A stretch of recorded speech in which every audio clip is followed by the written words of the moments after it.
Vencendo o obsessor pelo cansaço. Muitos de nós já ouvimos a frase vencer pelo cansaço, não é mesmo? Pois bem, essa afirmação vale também para o mundo espiritual. Conseguir convencer alguém por insistência não é fácil. E as pessoas mais maduras sabem bem como é. Pode soar um pouco estranho, mas é uma realidade pouco explorada por nós e que traz resultados magníficos, como descreveremos a seguir. Durante a trajetória de nossa existência, passamos por momentos desafiadores, que colocam em xeque a nossa motivação e a nossa força de vontade, o que afeta diretamente na nossa persistência. Alcançar aquilo que desejamos, que idealizamos, nem sempre é fácil. É preciso muito esforço e foco, e muitas vezes nos deparamos com o fracasso. Mas isso não quer dizer que devemos desistir. Ser persistente diz respeito a fortalecer aquilo que você quer e a sua atitude para que isso seja atingido. Nessa trajetória, você vai se deparar com a rotina, com a vontade de desistir, com suas crenças limitantes, com seus medos, com seus fracassos, entre tantas outras questões. A peça-chave de toda essa questão é transformar esses fatores na sua fonte de motivação e entender que a sua força deve ser interior. Citamos aqui uma frase supostamente citada por Benjamin Franklin, que diz que a energia e persistência conquistam todas as coisas. O conceito da persistência é que a pessoa tenha um caminho em mente para atingir aquilo que deseja. E mais do que isso, caso o seu plano não dê certo, que ela tenha outras alternativas para seguir em frente ou se adapte às circunstâncias e assim não se sinta desmotivada e desista dos seus objetivos. Os benefícios vão muito além do simples fato de fazer com que a pessoa atinja seus objetivos. Um indivíduo persistente consegue influenciar positivamente quem está à sua volta, tornando-se um exemplo a ser seguido. Pois bem, conforme descrito acima, é a nossa atitude que muda as situações, e no meio espiritualista não é diferente. Quantas e quantas vezes lemos ou ouvimos falar sobre a reforma íntima? E é uma persistência em nosso melhoramento que fará vencermos os obsessores pelo cansaço. Quem já participou de reuniões mediúnicas conhece bem os meandros de alguns espíritos obsessores que dizem não querer largar essa ou aquela pessoa por afinidade de pensamentos ou atitudes. E muitos deles de difícil convencimento para deixar a pessoa em paz, sendo-os orientados pelo coordenador da reunião que os tempos são outros e que devemos agir sempre conforme os ensinamentos de Jesus Cristo, perdoando aqueles que nos prejudicaram de alguma forma, nesta ou em outras existências. Que devemos sempre seguir aprendendo e nos melhorando. Que ao perdoarmos, somos os primeiros a receber a misericórdia divina também por nossas faltas. A obsessão é comum na humanidade, devido à imperfeição espiritual que caracteriza a maioria dos habitantes do mundo em que vivemos. É certo que no momento estamos passando por um período de transição planetária, no qual já se percebe fortes sinais indicativos de mudanças evolutivas nos seres humanos, cujo planeta caminha para o estado de regeneração. Mas a Terra ainda é caracterizada como mundo de expiação e provas, visto que o mal ainda predomina.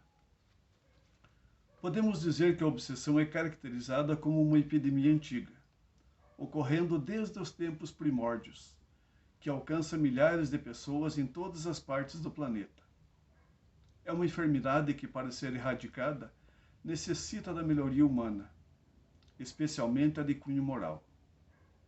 O ser humano, moralizado ou que se empenha em se transformar em pessoa de bem, neutraliza naturalmente as investidas dos espíritos maus, e é aí que os vencemos pelo cansaço. A influência dos espíritos sobre o ser humano é o mesmo do que estes exercem uns sobre os outros, e tal influência apresenta diversos graus. Vai de simples insinuação à dominação completa da vontade. Fato nítido na atitude de determinadas pessoas que já conhecemos ao longo da vida. E, lamentavelmente, a ciência ainda reluta em aceitar os princípios espíritas, e por isso deixa de curar inúmeros pacientes que a procuram, vitimados por desequilíbrios emocionais e psicológicos, que muitas vezes nada têm a ver com problemas rotineiros. Há diversos textos sobre o assunto, mas a maioria desses trabalhos quase pouco tem a ver com a prática da casa espírita. E, de modo geral, as obras são repetitivas, trazendo pouca novidade, e um dos mais constantes obstáculos para a cura da obsessão é a dificuldade que se tem para identificá-la, pois frequentemente a obsessão é confundida com uma simples influência ou com mediunidade a ser desenvolvida, e desta forma não é tratada pela maioria das instituições que não adotam esse método de trabalho, permanecendo apenas com trabalhos assistenciais, palestras, passe e água fluidificada.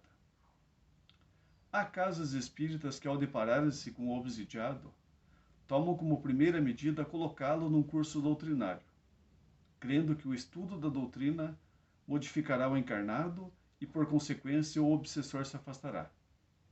Na teoria, o raciocínio não está errado, mas na variedade de casos encontrados, tal método resolve apenas as obsessões mais simples, não podendo ser aplicado como regra geral. Entretanto, o uso que fazemos do nosso livre-arbítrio na repulsa daquele agente perturbador pode ser eficaz ou inútil, conforme a natureza dos nossos sentimentos. Se forem bons, a nossa resistência rechaçará todos os ataques do inimigo. Se forem maus, serão ventos a auxiliarem o oponente e cada um de nós forma sua atmosfera moral, dentro da qual somente podem penetrar espíritos da nossa natureza. Desta forma, os que modelam suas ações, seus pensamentos e seus sentimentos pelas normas do dever e do bem, não podem chegar senão espíritos adiantados, jamais maléficos. Aquela pessoa que faz orações pela manhã antes de se levantar da cama, que faz orações ao se deitar, que faz orações nos momentos de aflições e ou como forma de agradecimentos. E principalmente aquelas que têm o hábito de fazer o estudo do Evangelho no lar, acabam por vencer pelo cansaço os obsessores, pois estes, cedo ou tarde, percebem que aquela pessoa ou naquele lar prevalece uma aura de moralidade cristã, que ali encontram-se pessoas de caráter, transformando aquela casa num reduto de paz e harmonia. E é bem o contrário da atitude desses espíritos maléficos e zombeteiros, que por discordância preferem se afastar e buscar outras oportunidades mais fáceis.